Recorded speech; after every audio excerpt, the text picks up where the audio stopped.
The briefing file called it a routine diplomatic transit. Kale Draven had been doing this long enough to know that nothing called routine ever was.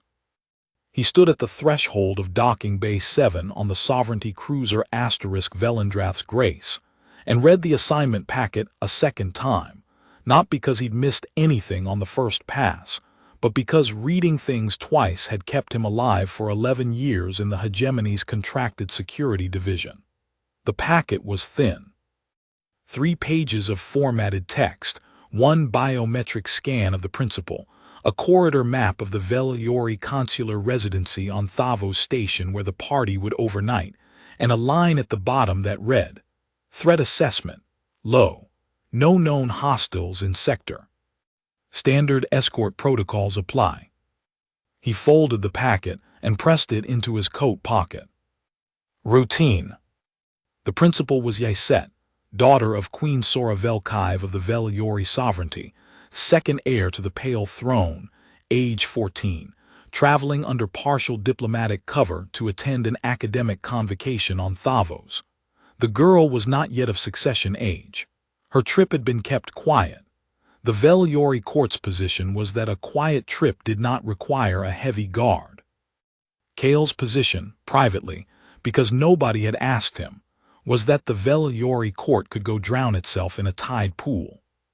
He was the only human on the detail. The other 3 guards were Vel-Aori, long-limbed and silver-scaled, with the cool professional disinterest that Vel-Aori soldiers wore like a second skin. They didn't acknowledge him when he arrived. He didn't need them to. His contract was with the hegemony brokerage, not with their approval. He checked his sidearm, checked his secondary blade. Vel-Aori stations were famously hostile to energy discharge, so the blade was the serious tool. Checked the earpiece linking him to the ship's internal channel. Then he waited. The principal arrived at 8:40. Yset Vel-Kaiv was 14 and looked 12. Narrow shoulders, wide amber gold eyes, a fall of dark hair pinned back from her face with silver clasps that probably cost more than his contract. Her skin was the deepwater teal of her mother's line, vivid and clear. She moved with the carefully maintained posture of someone who had been coached on it, not someone who had grown into it. There was a slight self-consciousness in her gait, a monitoring quality, as if she were aware of her own spine. She wore a traveling robe the color of deep ocean and carried a data satchel over one shoulder like any student anywhere. She looked at the 3 Vel-Aori guards without much expression. Then she looked at Kale. Her brow pulled together very slightly. "You're human," she said, not an accusation, more like someone noting an unexpected ingredient in a meal. "Last I checked," he said. Her mouth curved, just a flicker. "I've read about humans," she said, "but I've never had one assigned to me. You can request a replacement if you prefer." "No," she said, with the frankness of 14. "I want to see what you're like." He was apparently something to be observed. Fine. He had been assessed by stranger principals. The transit through the station went exactly as the packet promised. Quiet. Yset walked in the middle of the formation, her Vel-Aori guards flanking at standard spacing, Kale behind and to her left. She moved with purpose, she knew where she was going, and once or twice she half-turned to say something to him, clearly testing. He answered plainly. She seemed to find that interesting. Most people talked down to her, he suspected, or performed. He didn't perform. He watched the corridor geometry, the foot traffic patterns, the sight lines to service doors. The station was busy in the civilian way of midday transit hubs, vendors, travelers, dock workers in orange suits moving between bays. Nothing wrong. They reached the consular residency at 9:20. The convocation didn't begin until the following morning, which left Yset an afternoon of formal reception time and an evening of, as she put it to one of her Vel-Aori guards, absolutely nothing to do except sit here and be royal. Kale did a full sweep of the assigned suite, checked the window seals, noted the single-service corridor at the rear, and returned to his post at the front entrance. At 1400, Yset found him there. She had changed out of the traveling robe into something more informal, still fine fabric, still the deep-water palette of her house, but less architectural. She had the data satchel with her again. She also had a specific look on her face that he was beginning to recognize, the careful blankness of someone who had decided something and was arriving to negotiate it. "The other guards won't walk with me to the station market," she said. "They said it wasn't on the schedule." "It isn't. But it's not dangerous," she said. "You said yourself no hostiles logged, and I want to look at things. I've never been to Thavos before." A pause. "I've been to the sovereignty's formal reception halls on 7 stations," she said, with a weight that was 14 years old and entirely sincere. "I've never been to a market, not a real one. The Vel-Aori court does not," she stopped, selected again. "The court considers markets informal." "They are informal," he said. "Yes," she said, "that's why I want to go." He looked at her. She looked back with an expression that was almost perfectly neutral, which was the expression a 14-year-old used when they had already decided what they wanted and were simply waiting for the obstruction to move. "I'll take you," he said. She blinked. Whatever she had been prepared to argue, it wasn't immediate agreement. "Oh," she said, "good." He told one of the Vel-Aori guards where they were going. The guard, whose name was Sarak, a tall, silver-scaled senior officer of the princess's household detail, registered this with visible disapproval and proceeded to enumerate 4 specific protocol concerns, none of which were wrong and none of which changed anything, because Kale had already calculated the risk, and the calculation had come back acceptable. Sarak did not have the authority to countermand a contracted security assignment. Kale told him the route and the return time, and left him disapproving. He led Yset out. They took the main corridor to the civilian transit platform, 3 levels down, standard public transit, no flags on any of the sensors. Yset was quiet in the transit car in the way of someone absorbing something new. The look of the car, the mix of species sharing the space, a Crethian family with 3 small children who made a sound like singing when the car accelerated. She watched all of it without obviously staring, which was better than most adults he'd escorted. "Do you always ride public transit?" she asked him. "On low-threat assignments," he said. "It's harder to track a single individual in the public flow. A dedicated vehicle flags your route." She absorbed this. "The court always uses dedicated vehicles," she said. "I know," he said, "and everyone knows exactly where the Vel-Aori court is at all times." A pause. She looked at him sideways. "That seems like a problem." "It's a choice," he said. "It signals importance. The court prefers that signal to the security benefit." She was quiet for a moment. "I don't," she said, not rebelliously, just factually. "No," he said, "I can see that." The station market on Thavos occupied 3 connected levels of the commercial district, a layered sprawl of stalls, food vendors, artisan merchants, and a few establishments that had been there so long they had grown into the station's skeleton, their walls part of the structure. It smelled the way real markets smell, layered and complicated, species-specific cooking and trade chemicals, and the particular warm-circuit smell of old station ventilation. Yset stepped off the transit platform and stopped. She stood still for 4 seconds, which felt like a long time, taking it in. Then she started moving, and she didn't really stop. He watched her navigate it, watching her watch everything, with something adjacent to patience and something adjacent to interest. She had a way of absorbing information that was thorough and quiet. She took in one stall at length before moving to the next, rather than the scattered tourist glance that jumped between surfaces. She asked questions about what things were. What species was the violet-scaled vendor at the 3rd stall? He told her, Shelvari, a trading species from the outer hegemony lanes. The violet coloration was sex-linked, not age-linked. Why did the Crethian seller smell like that? Was it defensive or cultural?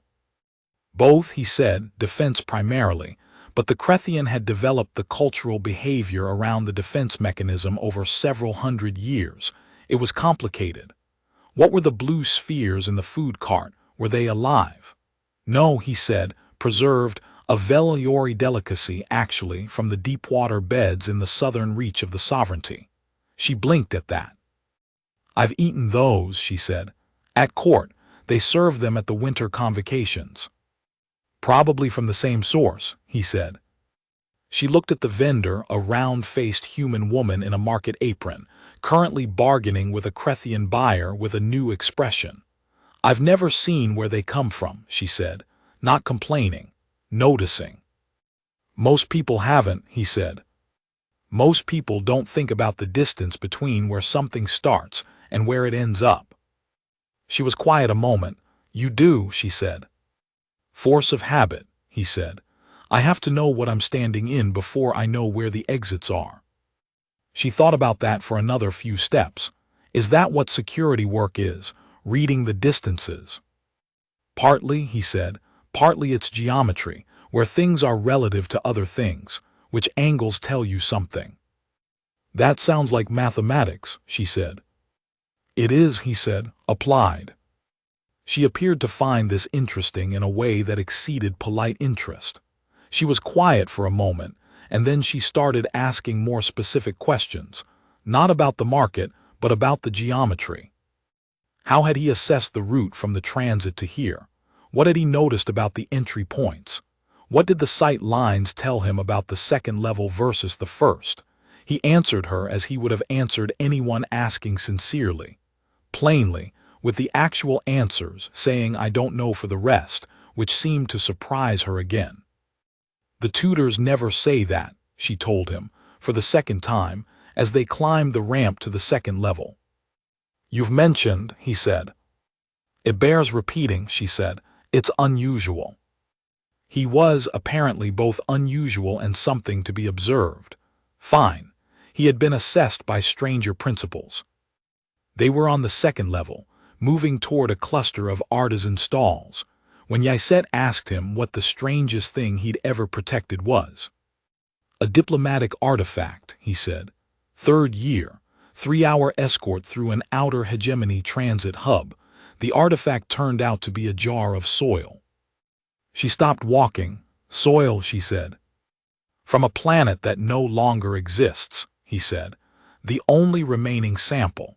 The receiving delegation considered it the most important thing they owned. She looked at him. What did it look like? Like soil, he said, brown, slightly damp. She laughed. It was a real laugh, unguarded, and she seemed briefly startled by her own laughter, like she'd forgotten she had it. She covered it immediately with composure, but the composure was clearly a layer over the laugh, not a replacement, and he could still see it. That's called politics, he said. She laughed again, shorter, and shook her head. I don't think so, she said. I think that's called grief, someone's grief that looked like soil. He looked at her. Yes, he said, that's exactly what it was. She held that for a moment. Then she started walking again. The vendor had laid out on dark cloth old ones, pre-sovereignty, some of them purely decorative, some still functional when Kale felt it. It was not any single thing. It was a collection. The service door on the far wall that had opened and closed twice in 4 minutes without anyone visibly entering or exiting. The placement of 2 figures in the level's eastern corner who were not looking at merchandise and were not talking to each other. The 3rd figure who had appeared at the stall 2 positions to their right and had been standing there, not buying, for 3 minutes. Not locals, not vendors, the weight of the way they held themselves. He stepped close to Yset without touching her. Don't look around, he said quietly. Stand exactly where you are for 5 more seconds, then walk with me toward the central stair. She was smart. She didn't look around. She stood for 4 seconds, set the instrument down with the steady hands of someone who had learned not to flinch at news, and then she walked. They didn't make the central stair. The 3 figures moved the moment Kale and Yset changed direction. The tell he'd been waiting for, the tell he hadn't wanted to see. They moved fast, converging from the east corner and the rear stall, cutting off the stair route. Professional spacing, coordinated. Whatever they weren't opportunistic. "Hold on to the rail," he told Yset, because she was beside a market rail and he was about to stop being polite. The first one reached him in 4 steps. What happened in the market on the second level of Thavos Station's commercial district was later described in a security incident report as a * multi-assailant engagement with a civilian principal. Duration approximately 11 minutes. Contractor conduct rated exceptional under Hegemony Security Protocol 7. The report was thorough and accurate in its facts and entirely bloodless in its language, and it did not capture anything real about what those 11 minutes felt like. There were 5 of them, not 3. The other 2 had been waiting behind the vendor stalls on the level's far end, staged for a cutoff. Someone had planned this. Someone had known Yset would be in that market. Kale put himself between Yset and the closest figure, and did not stop doing that for the full 11 minutes. He took the first blade across his left forearm. He moved in time to make it the forearm instead of the throat, which was the trade he had intended. The second one caught him along the right side of his ribcage as he turned to cover the angle from the east. A third opened his cheek, briefly and sharply, in the middle of the 3rd minute. He registered these not as pain but as information. How he was standing, where his weight was, which direction the next strike would have to come from. He had 2 assets. The first was his sidearm, which he used twice in the opening 30 seconds, targeting limbs rather than mass, because a dead assailant told you nothing, and a disabled one told you where the coordination had come from. The second was 11 years of close quarters experience in corridors and rooms where energy discharge was restricted, which meant he knew what to do with the blade at his hip. Yset did not run. He had told her to stay at the rail and she stayed. He registered this as both professionally useful and personally remarkable. He had escorted adult dignitaries who had broken and run under less, but he didn't spare the registration much time. He was busy. The 4th minute brought the worst of it. 2 assailants simultaneous from separate angles, the kind of approach that was designed to be undefendable, and it mostly was. He took a deep cut across his left shoulder that dropped his arm for 2 seconds, working on muscle instinct while he repositioned, and another slash across his back that he only knew about from the sensation of fabric parting. He didn't go down. He didn't go down because going down was not something he had decided to do. By the 7th minute, 3 of the 5 were down, 2 from the sidearm, 1 from the knife, and the market's general population had cleared, which had been happening since the first shot and which was the sensible thing for them to do. The vendor stalls were empty. The level was otherwise abandoned. Yset was still at the rail, her face very white beneath the teal of her skin, her hands steady. The remaining 2 were better fighters than the first 3. They knew it and they regrouped, pulling back 5 meters, reassessing. The pause in the action was about 4 seconds. "How many?" Yset said quietly from the rail. "2, he said. "Are you all right?" He looked at his left arm. The forearm cut had soaked through his sleeve. He felt the shoulder in a specific and detailed way that meant it would need attention. His side had gone past sharp and into a dull, heavy thing that he was setting aside. "I've been worse," he said, which was a lie but not a significant one. "I don't believe you," she said.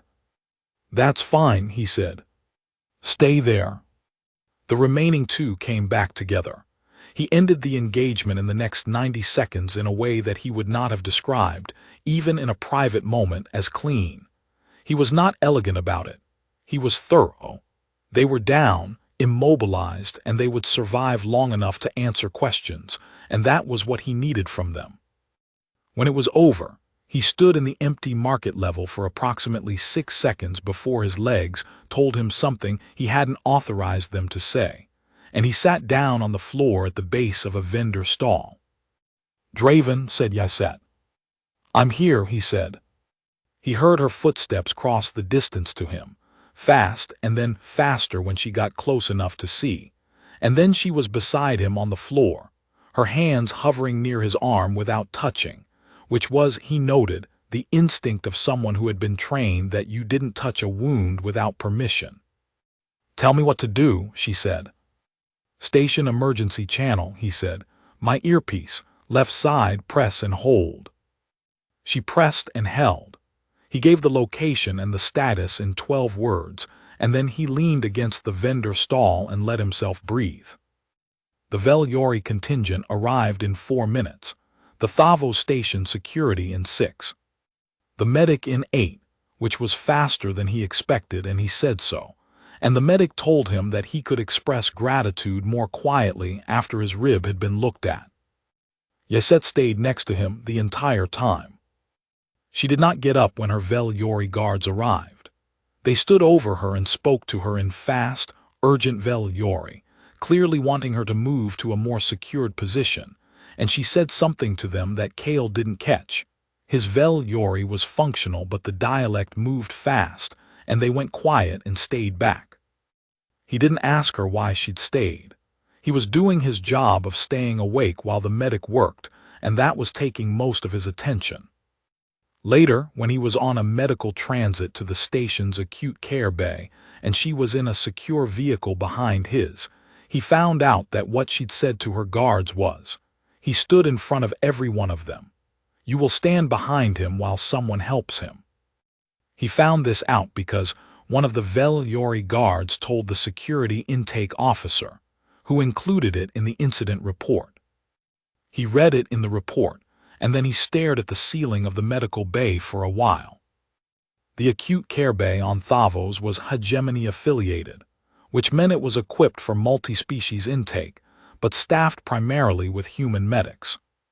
This was convenient, in the narrow sense that they knew what human anatomy looked like and treated accordingly, without the additional delay of scanning him for species norms before deciding which way he was falling apart. He had 47 catalogued lacerations of varying depth across his arms, back, side, and face. 2 cracked ribs from blunt impact he hadn't consciously registered during the engagement.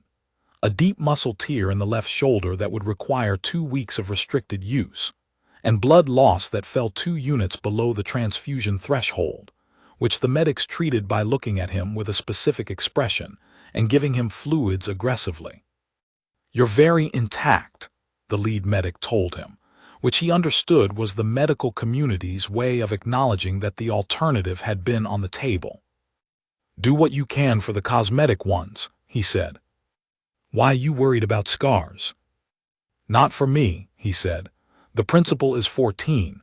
She's going to have to look at me for another 16 hours.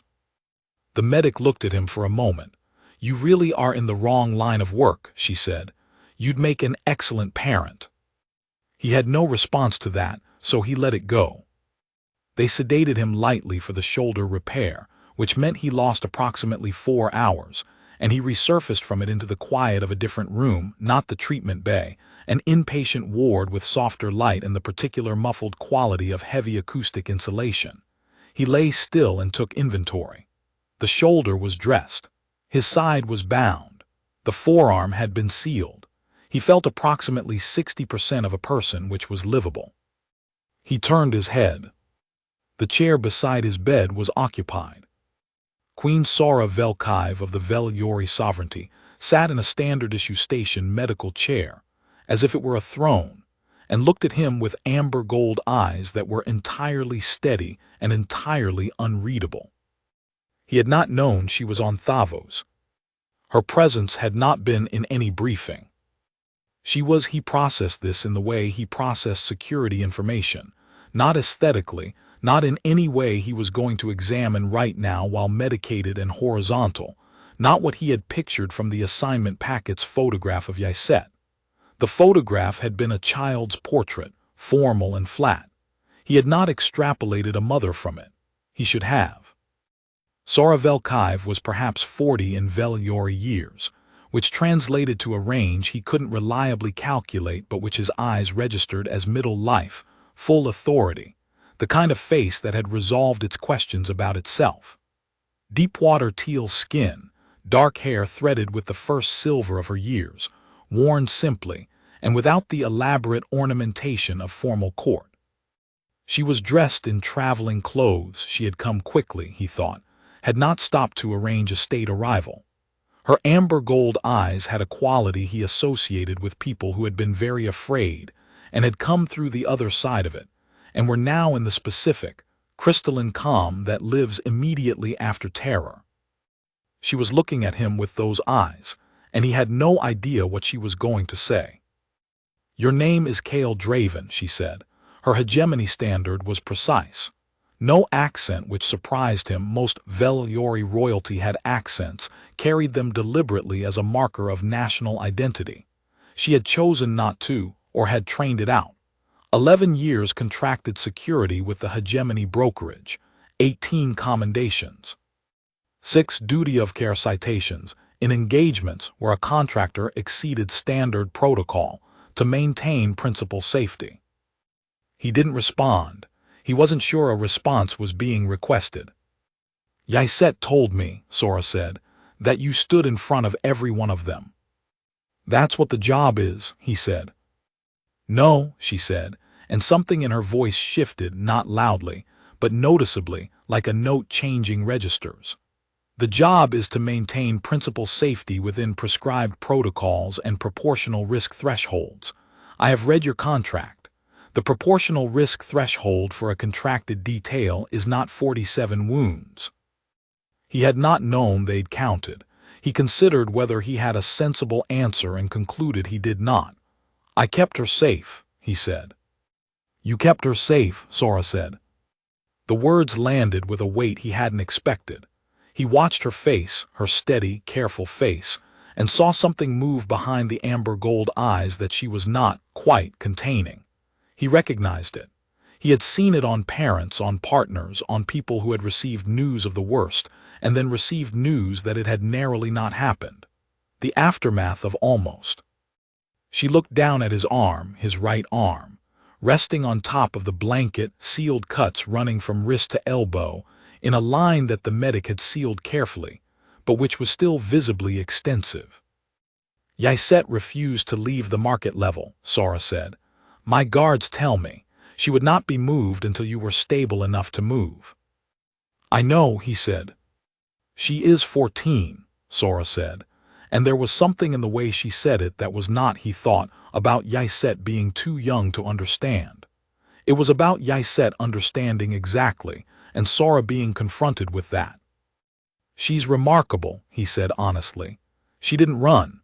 She followed instruction and stayed in position, and she managed her own fear well enough to ask me useful questions. You've raised her well." Sorra was quiet for a moment. He couldn't read the quiet. He was, he admitted to himself, somewhat hindered by the sedation still working its way out of his system, but he did not think the quiet was uncomplicated. "How long will you need to recover?" she said. "Shoulder is 2 weeks restricted. The rest is manageable on a shorter schedule." He paused. "I'll be fit to complete the escort assignment by tomorrow morning if that's the concern. The convocation." "The convocation is cancelled," she said. "My concern is not the convocation." He waited. "My concern," she said, "is you." She said it plainly, without any of the diplomatic hedging that could have made it officially nothing, and she met his eyes when she said it. He looked at her for a moment. "Your Majesty," he said carefully, "I'm your daughter's contracted guard.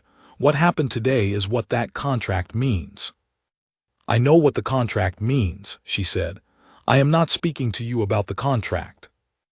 The ward was quiet. Somewhere down the corridor, he could hear the low murmur of station machinery, the kind of ambient sound that became invisible after a few hours. He was aware, distantly, that he was lying flat in a medical bed with moderate blood loss and a repaired shoulder, and that the Queen of the Vel-Aori sovereignty was sitting in the chair next to him, and had just told him clearly that her concern was for him as a person and not a contractor. He wasn't sure what to do with that. He put it aside to examine later, the way he set aside pain during an engagement and tried to approach it professionally. "Is Yiset all right?" he asked. "She is uninjured," Sorra said. "She is currently writing a statement for the station security inquiry. She was quite composed about it." A slight pause. "She told me you lied to her when she asked if you were all right." "I told her I'd been worse," he said. "That was technically true. She said you were bleeding from at least 3 places when you said it." "5 by that point," he said, "but I wasn't counting out loud." Something crossed Sorra's face. It was not amusement, exactly. It was the expression of someone who recognized a particular kind of person, the kind that said "I've been worse" while bleeding from 5 places, and was doing something complex with the recognition. "Why did you take her to the market?" she asked.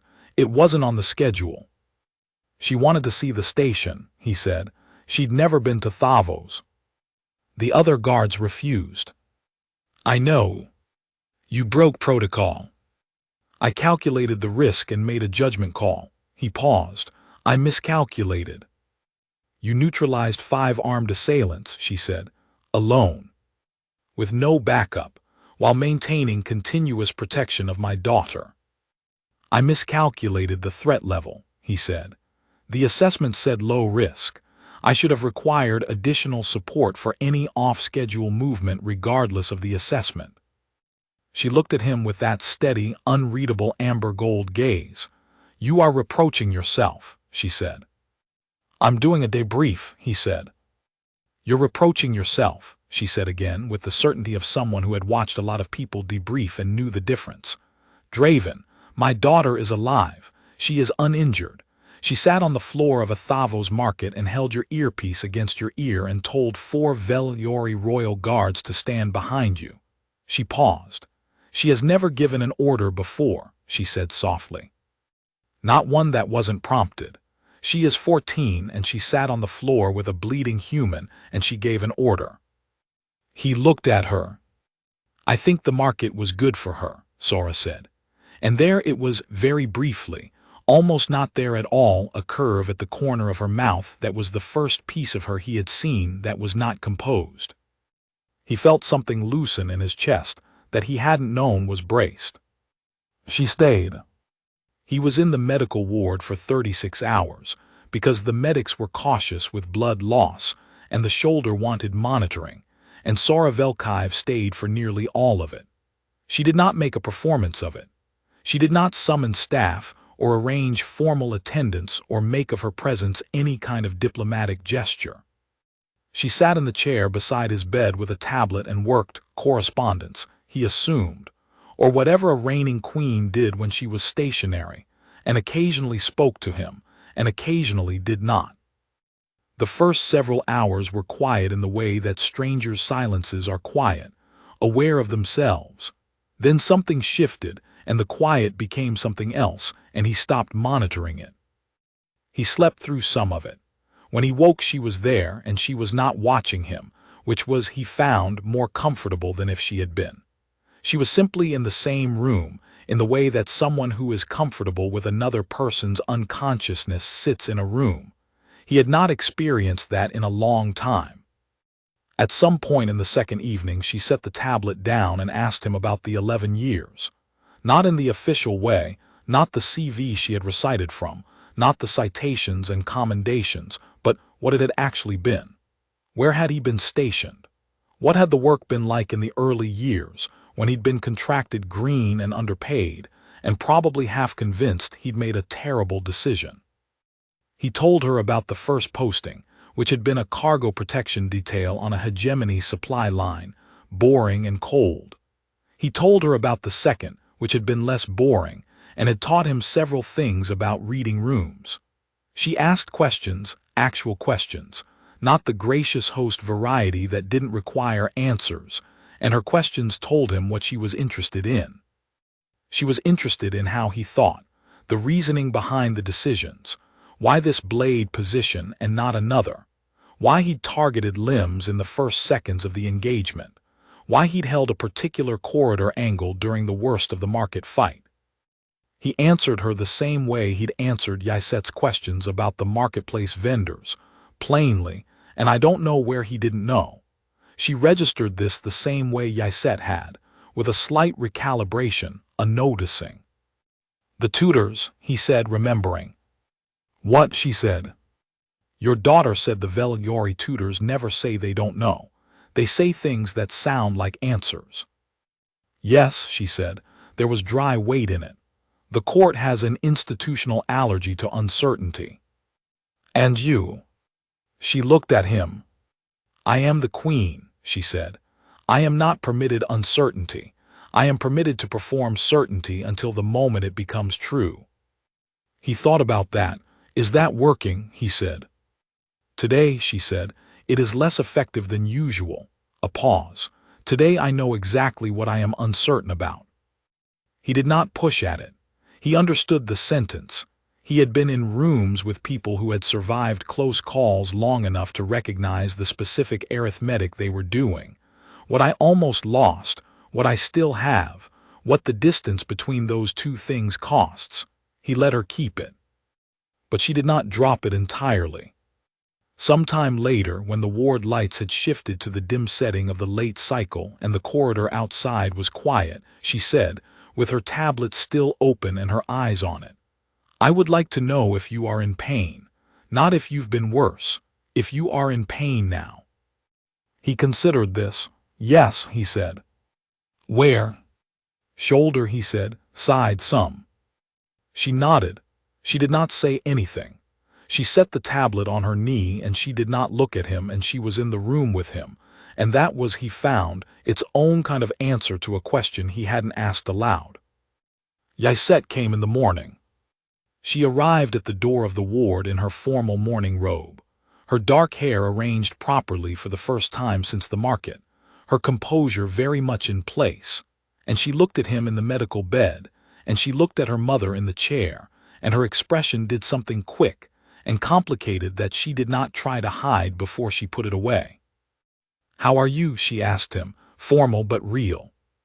"Better than yesterday," he said, which is a true answer, not a diplomatic one. "Good," she said.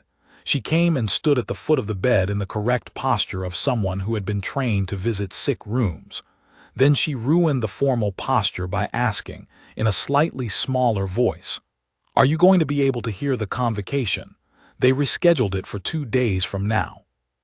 The Vel-Aori diplomatic liaison arranged it. He looked at her.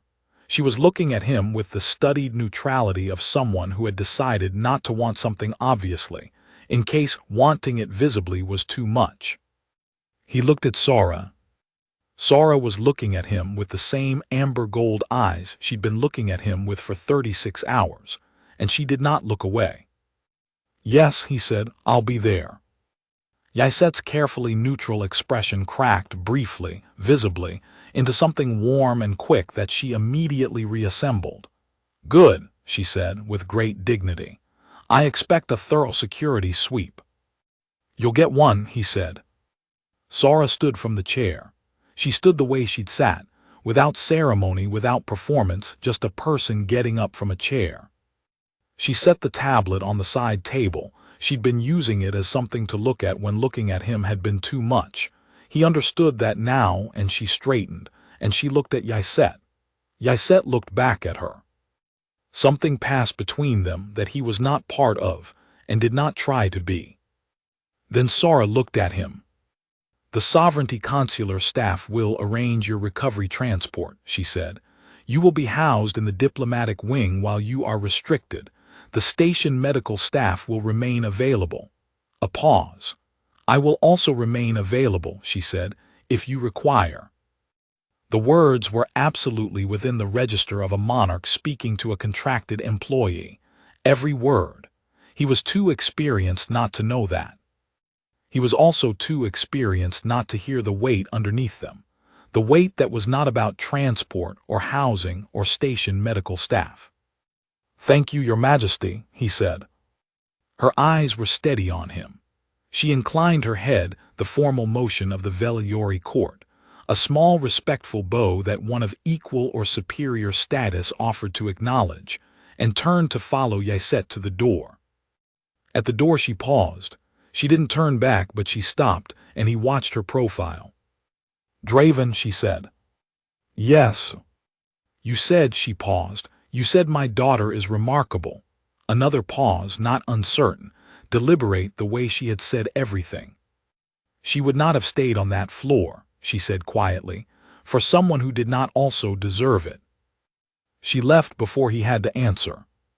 He lay in the quiet of the ward for a while, listening to the corridor machinery, feeling the various and detailed discomfort of a repaired body, and thought about 47 wounds and a 14-year-old girl who had given her first order, and a queen who had sat in a chair for 36 hours. He thought about the market and the instruments on the dark cloth and the laugh that had surprised Yset herself. He thought about plain answers, and I don't know where he didn't know, and the particular quality of a silence that had stopped being a stranger's silence somewhere in the first night. He was released from the ward on the third day with a restriction sheet and a follow-up schedule, and the medical staff's collective certainty that he would not follow the restriction sheet. He told them they were probably right and thanked them, which seemed to confuse them, and then he walked carefully, because the shoulder had opinions about speed, to the diplomatic wing. His room in the diplomatic wing was substantially nicer than anything he'd been housed in on a contracted posting, which was not a high bar but was notable. Quiet, well-lit, with a window that looked out onto the station's inner bay, a curved sweep of docked ships and running lights, and the distant green of a biofilter garden on the far side. He stood at the window for a while before he did anything else. It was quiet in the specific way that the aftermath of action is quiet. The body had stopped producing certain chemicals, and the world had returned to its normal pace, and neither of these things felt quite right yet. He had, he acknowledged to himself, also spent 36 hours in a room with another person in a particular kind of continuous proximity, and the room he was in now was empty. Both of these things were facts he was noting without acting on. He sat at the desk and wrote his incident debrief. He wrote it thoroughly, the way he always did, including the place where he had miscalculated and the place where the mistake had been and what he would do differently. He wrote it honestly. He filed it to the hegemony brokerage, and then he sat back and looked at the window. There was a knock. He said, "Come in," half expecting a consular staff member with logistics. Sorra entered alone. She was not in traveling clothes now. She was in something between formal and informal, not court dress, but not the stripped-down simplicity of the long night in the ward either. She had the posture that came on when there were other eyes, but she closed the door behind her, and when she turned to face him the posture loosened slightly, the way armor settles when the crowd has left. "You should be resting," she said. "I was writing," he said. "It's done now." She looked at the desk at the closed report, the debrief. "Yes." She crossed the room and stood at the window beside him, looking out at the bay, not beside him in any official way. Just next to the window, close enough that he could see the way the running lights caught the silver in her hair. "The bay looks different from here than from the ward," she said. "Different angle," he said. "The ward faces the transit lanes," she said. "This faces the dock." A pause. "I spent some time looking at the transit lanes," she said, which was not what she meant. He let it be what it meant. "I asked the station authority about the assailants," she said after a moment. "The two you disabled for questioning. The investigation believes they were hired. A minor Vel-Aori house with court ambitions. Yset was a target because she is second in the succession." "I thought it might be something like that," he said. "The investigation is ongoing. The consular staff is working with Thavos security." She paused. "My court is calling for a full diplomatic security review. There will be a great deal of noise for several weeks." "Will Yset be affected by it?" Sorra looked at him sideways, not the question she had expected. "She will be shielded from most of it, as much as is possible." A pause. "She is asking when you will be at the convocation." "I told her I'd be there." I know, Sorra said. She knows. She is asking anyway. Another pause, warmer. She has also begun drafting a proposal to the convocation regarding a research interest she claims to have had for some time, which I have strong reason to believe she decided on in the last 3 days while watching a human discuss Krethian scent biology. He looked at her. She was not quite smiling, but her eyes were doing something that on another face would be called smiling. What research interest? He said. Hegemony contracted security methodology, she said. Cross-species application. She let that land. Specifically, she says, the decision-making frameworks of human contractors in multi-threat scenarios. I quote, "It is an underrepresented field of study in the sovereignty academic system. She is 14 and she is absolutely right, and I am going to have to deal with the tutors." He laughed. It pulled at his ribs in a way that was worth it. Sorra watched him laugh with a look that he was beginning to learn. The expression of someone deciding whether they could afford something, knowing they probably shouldn't, doing it anyway. "May I ask you something?" she said. "Yes." "The work," she said. 11 years, is it?" She stopped, selected again. "Are you content with it?" He considered the question the way it deserved to be considered, which was honestly. "Most of the time," he said. "There are parts of it that I'm good at. There are parts that I'm still learning. I don't think about whether I'm content with it very much. It tends to ask too many questions in the moment to leave room for the abstract ones." "And now," she said, "in this moment." "Now," he said, "I'm looking at a very nice bay view from a window in a diplomatic wing I was not expecting to be in, talking to someone I was not expecting to meet." She looked at him steadily. "That is a very careful answer," she said. "You asked for now," he said. "Now is careful." The moment was quiet. The running lights moved across the bay in their slow rotation, green and white, and a deep amber that was close to the color of her eyes. "I am not very good," Sorra said with a care of her own, "at talking around what I mean. The court requires it of me in most situations. I find it," she paused. "I find it effortful," she said, which he suspected was the polished version of a less polished word. "I would prefer not to do it with you." "All right," he said.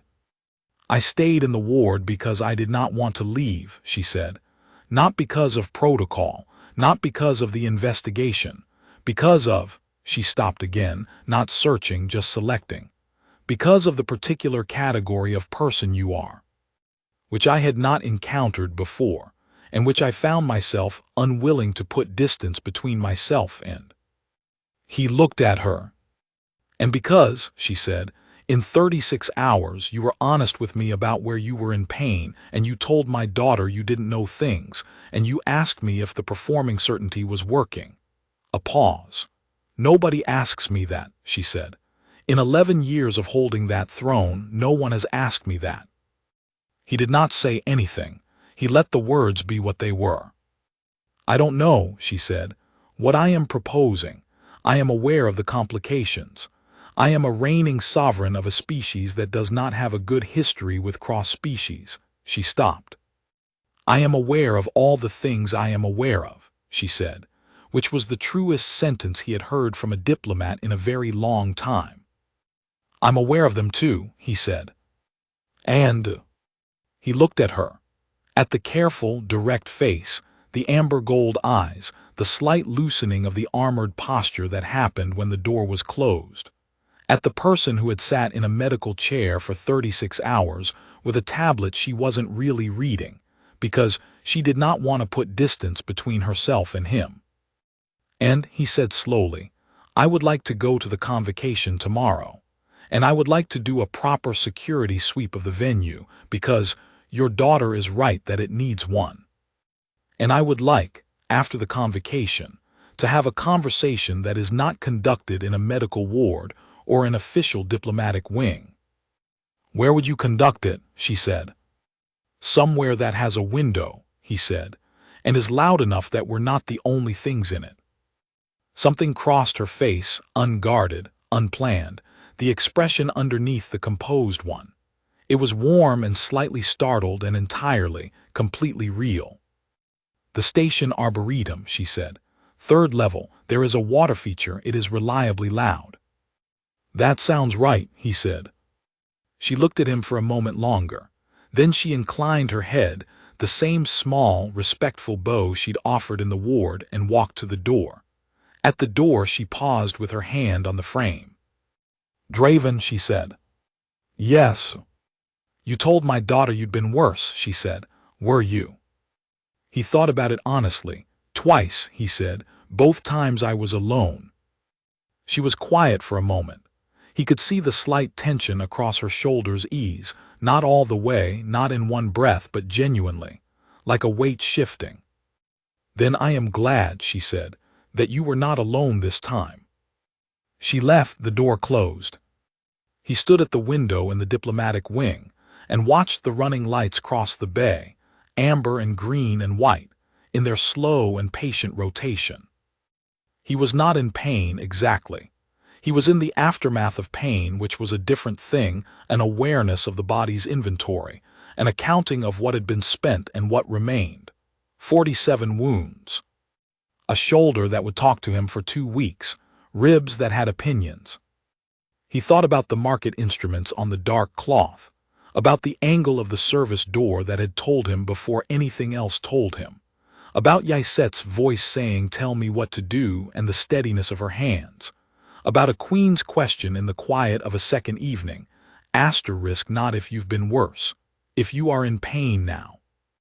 He thought about the arboretum, third level, water feature. He was not, he thought, afraid of complicated. He had been in corridors where the light was wrong and the doors didn't tell you what was behind them, and you had to read the whole geometry of the space to know which way the danger was coming. He was good at corridors like that. He was good at standing in the space where things had not yet resolved and staying anyway. He filed that thought, then he went to rest his shoulder. The convocation was held in the academic hall of Thavos Station's upper level, a high-ceilinged room with rows of tiered seating and the particular atmosphere of a place that took ideas seriously. Vel-Aori delegates shared rows with hegemony academics and Krethian scholars, and 3 species he couldn't immediately name. The air smelled of the biofilter gardens, faint and green. He had done a thorough sweep the night before. He had a floor plan in his head and 2 additional contracted hegemony guards at the entries who had been vetted. He had not, this time, miscalculated the risk threshold.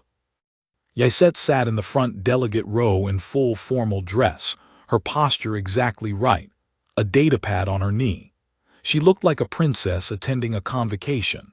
She also, he could see it from his position, had a second tab open on the pad that was definitely not the convocation program. He was going to strongly suspect, for the rest of his professional life, that the second tab was research notes. The convocation ran for 3 hours. Nothing happened that was not supposed to happen. The speakers were interesting in the specific way of people who had spent years on one question and had found the answer to be even stranger than the question. Yset took notes on both tabs. At the close, when the formal session was over, and the hall dissolved into the quieter movement of delegates talking to each other, she came to him directly. "Thorough sweep," she said. 3 entry points, 2 covered, full floor plan, additional contracted support on the entries. He paused. "Good research notes." Her composure flickered. "The methodology is genuinely underrepresented," she said. "I know," he said. "I'll help you with the bibliography if you want." The flicker became something warmer and more carefully controlled. "Yes," she said, "please." A pause. "My mother is by the east exit," she said, with tremendous neutrality. "She has been there for approximately 8 minutes." He looked toward the east exit. Sorra was standing by the east exit in the posture that came on around other eyes, speaking to a hegemony delegate who would be done speaking in approximately 90 seconds by the look of it. She was not looking at him. She was looking at the delegate with the full, composed attention of a reigning sovereign at a formal event. She was also, somehow, positioned in exactly the place in the room that gave him the clearest sightline to her, and he did not think that was an accident. Third level, Yset said, still very neutral, has the best botanics. Some of them are pre-sovereignty, very old. He looked down at her, she looked up at him. "You're 14, he said. "I read very fast," she said. He let that go, because there was no winning it, and because she was right that the botanics on the third level were supposed to be remarkable, and because the delegate had finished speaking and Sorra Vel-Kaiv had turned from the east exit, across the length of the room, and found him without searching. The water feature was loud, as promised. The arboretum on the third level of Thavos Station occupied a full ring of the station's outer level, built around a central structure of growing things, specimen trees, trailing vines, beds of something that glowed faintly in the low light, and at the center a water feature that recycled through several cascading levels and produced exactly the kind of persistent ambient sound that made everything else in the room feel private. He and Sorra sat on a bench near the water. Yset had been deposited with 2 guards and a Vel-Aori academic she'd been wanting to speak to and was, at this moment, doing entirely too much observing from 30 meters away. Sorra looked at him, he looked at her. "This is a window," she said. "And it's loud," he agreed. A small pause, not uncomfortable. "Tell me something," she said. "That is not about the work." He thought about it. "I grew up near water," he said. "A coast. My father was a mapper, cartography, old style. He taught me to read terrain before I could read text. I went into security because it uses the same thing, the geometry of a space, the way the angles tell you where the danger is." She listened. "And do you miss the coast?" she said. "I miss having a fixed point," he said. "Something that stays where you left it. Contracted work doesn't have a lot of those." She was quiet for a moment. "No," she said. "It doesn't." She paused. "The sovereignty is a fixed point," she said, and then, "I am sometimes less certain whether I am." He looked at her. "The performing certainty," she said, with a slight echo of their first conversation. "Is it working now?" he said. "No," she said. "No, it is not." A pause. "I find that I don't mind," she said, "in this particular instance." He looked at her face, the composed lines of it, the steady amber gold eyes, the slight loosening that had become familiar to him over 36 hours in a medical ward, the person underneath the armor that came on around other eyes. "Tell me something," he said. "That is not about the throne." She considered. He watched her consider, the slight inward movement of her attention, the selecting. "When Yset was very small," she said, "she refused to learn the formal Vel-Aori reception bow. She said it felt dishonest, that she was bowing to a position, not to a person, and she wanted to know which was which before she bowed to anything." A pause. "Her tutors were horrified. I was." She stopped. "I thought she was completely right," she said. "I still do." He held that. "She gets it from you," he said. Something in Sorra's face, quiet, unmistakable, real. "I would like her to get more of it," she said. "There is not a great deal in the court environment that remains of that quality." She looked at the water. "You are not dishonest," she said. "You say I've been worse when you are bleeding from 5 places, which is a kind of lie but not a dishonest one. You say I don't know when you don't know. You reproach yourself accurately and do not perform self-blame." She paused. "Those are not common qualities." "Neither is sitting in a medical ward for 36 hours, he said. She looked at him. "Because you didn't want to put distance," he said. The water feature moved through its levels with its patient sound. Somewhere behind them, Yset was definitely taking notes. The botanics glowed faintly in the low light. "No," Sorra said. "I didn't." He reached out and turned his palm up on the bench between them, not taking, not closing, just an open hand, an offered thing. She looked at it, then she looked at him. Then she placed her hand in his slowly, with the deliberateness of someone doing something they intend to mean. And the water feature kept moving and the botanics kept glowing, and 30 meters away Sci-Fi Vel-Kaiv, second heir to the Pale Throne, absolutely made a note. He didn't say anything. She didn't say anything. The room was loud enough that they were the only things in it, which was exactly as promised. He thought about 47 wounds and a chair in a medical ward and a queen who had stayed. He thought fixed point. He held that and he held her hand, and the water feature moved, and it was enough. He thought he would probably, in the days and weeks ahead, have to navigate a great number of things that were not simple. The court, the contract, what a Vel-Aori queen and a human contractor looked like to the sovereignty's institutional eyes. The fact that Sci-Fi was already taking notes.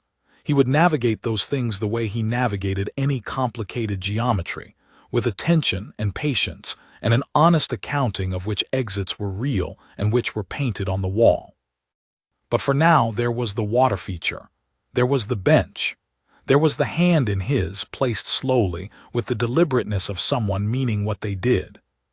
There was that.